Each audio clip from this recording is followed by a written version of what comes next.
I have in front of me a 100-volt line mixer amp. The specifications on it is 25 watt output, and it comes with a USB input, FM inputs, and also a Bluetooth facility on it. It's available with small parcel delivery directly from freetv.ie. It's just to keep the shipping costs as low as possible, and it's a well-known unit, we'll say, from a big distributor from the UK. So the price of these is quite keen.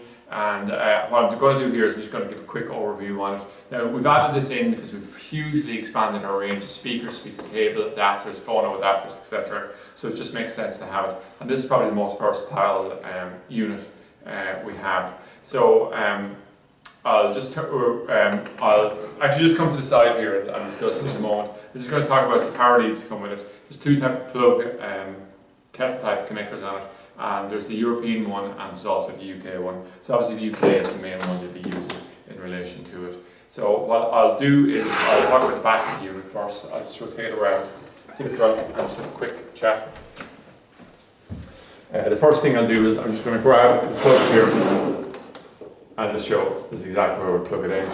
Okay, so in terms of if we have an associated product here, the FM radio, we can actually wire it directly in here. Okay, so we can give an FM feed in here and use the amplifier then to distribute it out to the speakers. We have two options then really when we're feeding out the speakers. We can use the 100-volt output, or we can use the 4 to 16 ohm output here. Normally we'll be using the common with that as well. There's some examples there. On one of our previous videos, we're doing a 100-volt PA speaker system, and we can run that directly. But normally, what you're using the common with it. Then, in terms of with the input and the output on the phono connections here, or basically RCAs. So this is the input here. So we take an input from a device and feed it in and distribute it back out. And then we have the output side here where we could actually feed this directly out to a speaker, for instance. Okay, I'll just disconnect the cable here and rotate it around. So what we have is basically the on-off switch here. When we turn this on, the little grid will turn on here, and we'll have a display. And we can use the mode option. The default option when we turn it on will be to the FM channels. Okay. So we could put a USB in here, and we could have it on a loop and recording back, so you can have a particular message or piece of music or something that you just want to be playing out continuously. You just have the ability to forward, rewind, if you're flicking through songs or etc. that's on the USB. Then we'll say in terms of the adjustment, we'll have the treble, the bass, then we have an MP adjustment here, the auxiliary, and then we have a microphone adjustment, and we can see the 6.3mm microphone input here on it. Okay.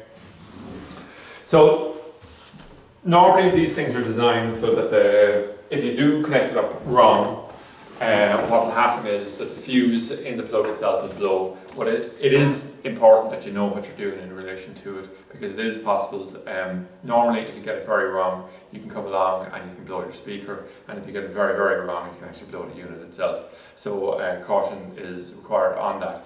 But these particular units here, we went with them simply because they're ones we have some experience of ourselves for some of the sound systems we have to set up inside our own factory, and the price point on them is pretty good as well.